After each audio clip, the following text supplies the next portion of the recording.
Let's see how to fix this missing DLL problem in just 3 steps. So in the step 1 we have to open this page. The page link is provided in the description. So this has got download button. So we'll click on download button and the file will get downloaded.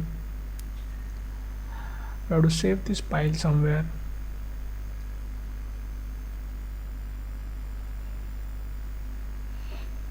Now we'll open the file.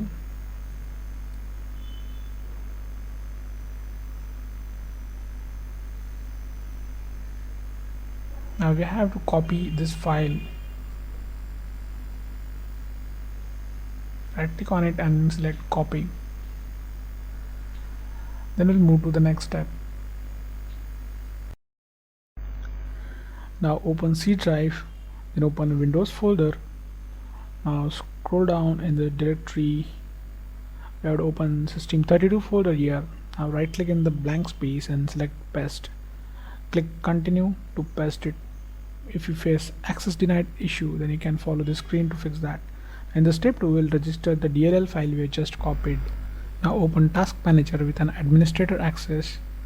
Click file, select run new task, then click on browse button. Now open C drive again, open Windows folder, open System32 folder. Now in the list we have to select this file,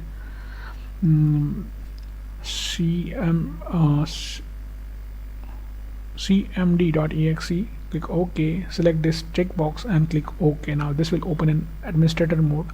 Just maximize the screen. We have to execute 3 commands here. So first is going to be check disk. Now execute this and type Y.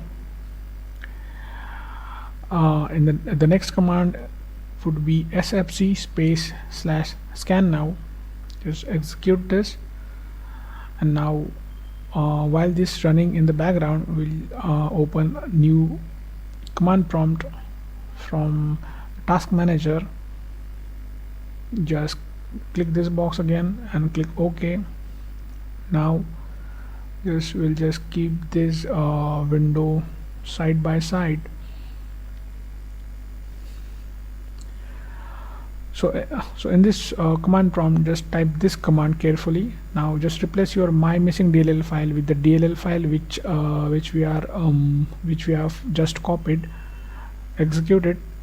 Now wait this verification completes. Now after everything is done, click start menu and restart it. So before you restart, just hit like the video.